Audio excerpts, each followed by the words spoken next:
Doll's one of the most interesting characters in Murder Drones in general, but she's also part of a couple of characters that includes a list of Jay, a little bit of Lizzie, but also Fad, and she's not underused as a character, but she's underutilized, not used to her fullest potential.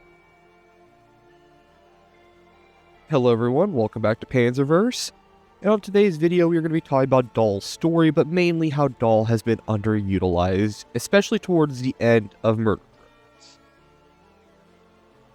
This is going to be part of a two-part series of Doll. Today's video, we're just going to be talking about how Doll's underutilized, but I'll probably make a future deep dive video into Doll herself. So let's start off with who is Doll. Doll is pretty similar to Uzi, as being the daughter of someone who had the powers of the Absolute Solver. She was able to inherit those powers. So she's very much similar to Uzi, with not necessarily similar upbringing, because for Doll, she had lost her parents at an early on age to the, killing them. And that trauma basically shaped Doll's personality. She wasn't going to be like everyone else. She was going to be more ruthless, more cold-blooded, because even as a child seeing your parents die, that creates some childhood trauma. And that trauma led to her discovering her solver powers.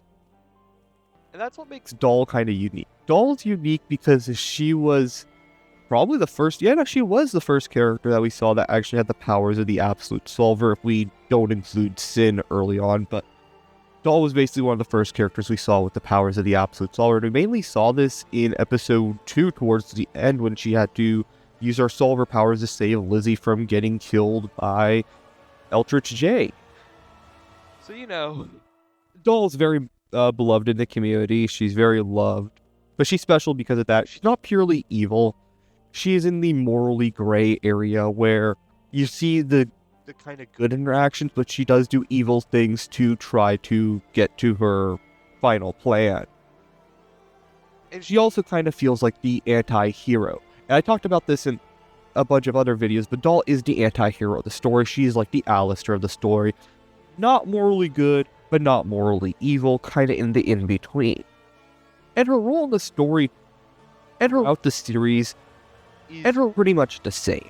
Her role initially is get revenge on Jay. She had been planning it since the end of episode 1, when she discovered Jay was here. And Uzi was her pawn. Well, Uzi was kind of a pawn, but Lizzie was one of the pawns in her plan. She started manipulating events since episode 2. In episode 2, starts getting part of the pawns ready, especially Lizzie, and having Lizzie befriend V. If that does not happen, the rest of her pawn scheme does not work.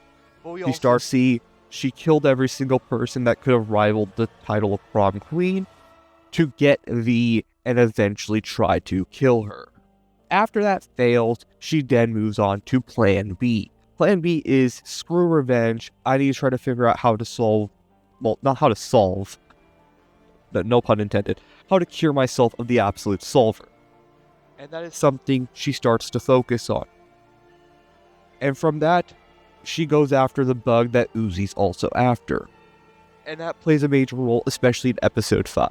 In episode 5, we see Doll getting the bug from Uzi by friending to kill Ed and V while they're in their dream or memory status thing. We see that happen. Episode 6, she tries giving it to Tessa and Jay as kind of a bargaining tool to allow her to go inside and try to get the patch to Solver of the Absolute Solver.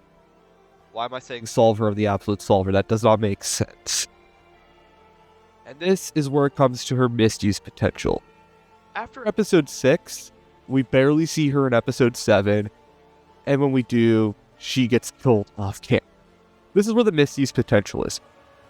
Doll had limited screen time. Now, she wasn't in the case of Fad, where Fad barely got screen time. I feel bad for Fad.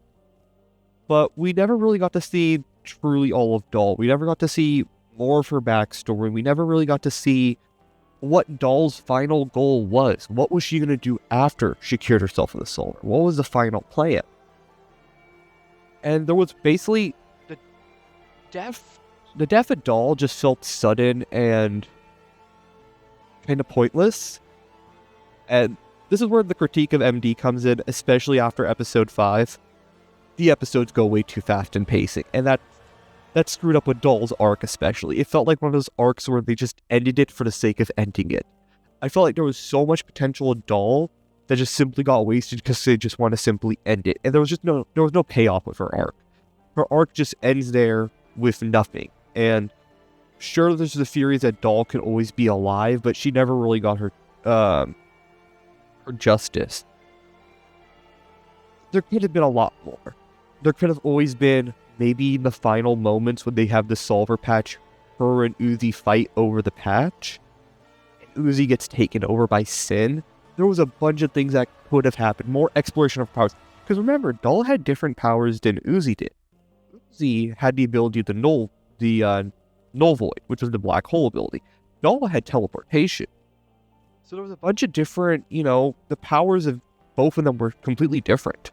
They had similar powers, but they also had very much unique powers to themselves, and we barely got to see anything that Doll had. Hey, maybe in that final episode they worked together to defeat Sin. Maybe could they have added more things to the story, like towards the happy ending, everyone could have been happier. And then in the end we just see Doll with her decapitated head. And it kind of leaves at that. But yeah, what they just left us with is a Doll that we don't know if is alive or not. Like I said, I made a video on Eva. I don't think that's the Doll, I think that's Eva. But that's for another video to talk about. But in conclusion, Doll had a lot of great things to make her a great character. She had a strong backstory, pretty awesome powers, and pretty good motivation to do the things that she was going to do. But her story ended before it could truly actually do something. They ended it right before Absolute End. And I'm going to make a video on how Absolute End is amazing but flawed. It is the perfect ending but flawed in many ways. Doll isn't a bad character. Because a lot of people love Doll, and I see why people love Doll. But she has a lot of wasted potential. Is she as wasted as Jay? No, Jay got way less screen time. Jay is more wasted potential. Thad is also wasted potential, but Doll's more wasted potential than Thad is. So yeah, people. My question to you all, the audience, is do you think Doll was wasted potential, or do you think her story was handled perfectly fine and was a perfectly good story? Please write it down in the comments down below. I'll respond to all of them. If you have any questions, I'll respond to them. But remember, like, comment, and subscribe, because I found out that liking and commenting on a video, especially commenting, helps the video do better. I found out that recently. So please do it. End's a bit tired today, so End's not going to do an outro. I'll see if he's a little less tired, he might do it. I think I'm going to have the pajamas and do the outro, so I'll hopefully see you all later.